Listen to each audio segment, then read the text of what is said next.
واقعہ کربلا کے بعد بنی اسد کی خواتین دریائے فرات سے پانی لینے آئیں تو انہوں نے زمین پر بہت سے لاشیں بکھرے ہوئے دیکھے کہ جن کے جسموں سے تازہ خون ایسے بہہ رہا تھا کہ گویا انہیں آج ہی شہید کیا گیا ہے۔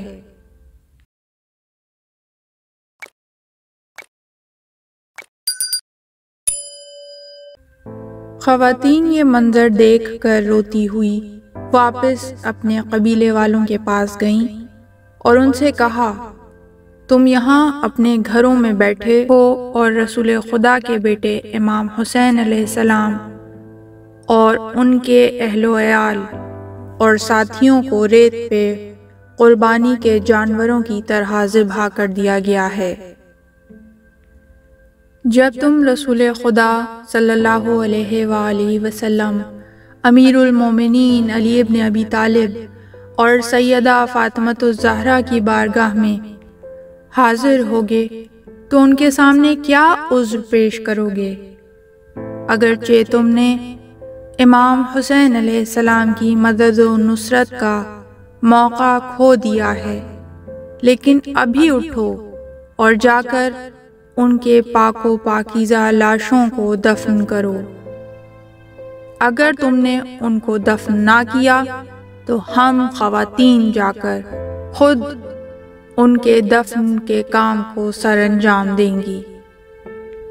اس کے بعد بنی اسد کے مرد ان پاک و طاہر لاشوں کو دفن کرنے کے لیے آ گئے، لیکن ان کو یہ معلوم نہ تھا کہ کون سا لاشا کس کا ہے، اس لیے کہ کسی لاشے پر سر ہی موجود نہ تھا۔ سر بریدہ لاشیں خاک و خون میں غلطاں خاک کربلا پر بکھرے پڑے تھے۔ یہ لوگ اسی شش و پنج میں کھڑے ہوئے تھے کہ ان کے پاس ایک گھڑ سوار نمودار ہوا کہ جو روتے ہوئے انہیں کہہ رہا تھا کہ میں تمہاری ان لاشوں کے بارے میں رہنمائی کرتا ہوں۔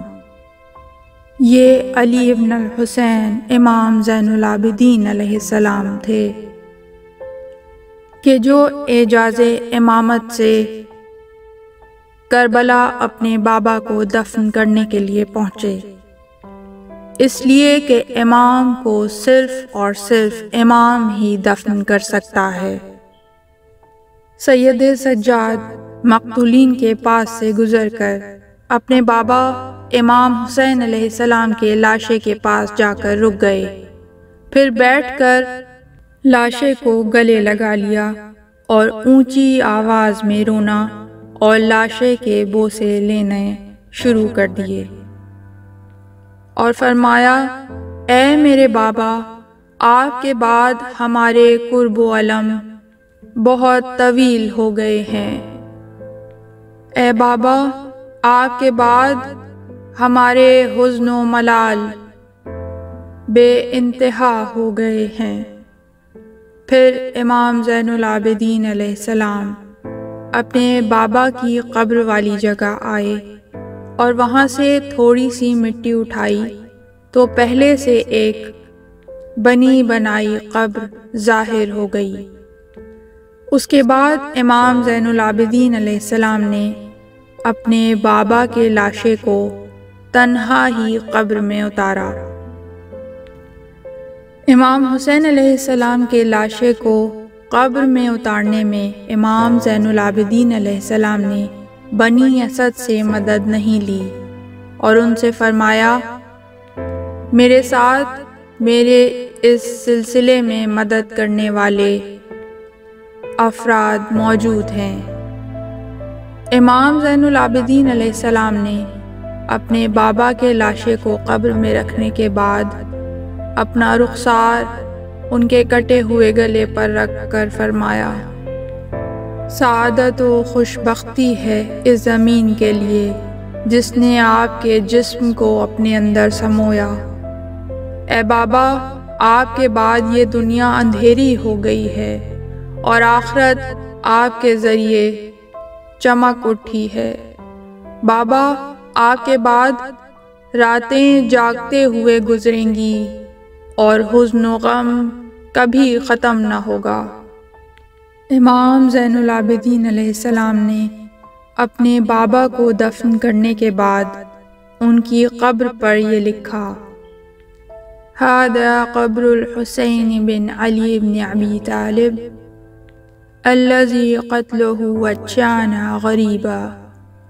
یہ حسین ابن علی بن ابی طالب کی قبر ہے کہ جس کو اپنے وطن سے دور ان لوگوں نے پیاسا قتل کر ڈالا۔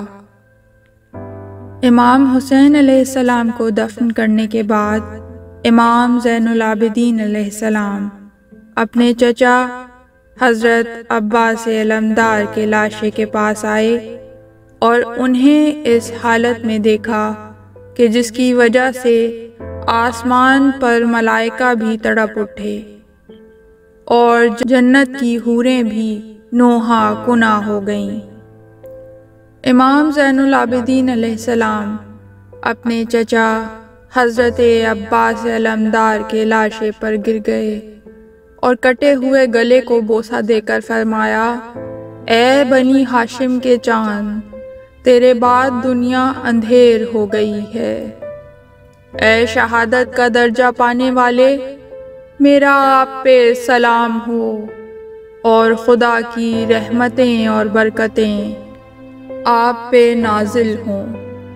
اس کے بعد امام زین العابدین علیہ السلام نے قبر بنائی اور اپنے چچا حضرت عباس علمدار کے لاشے کو بھی اپنے بابا کی طرح تنہا ہی دفن کیا۔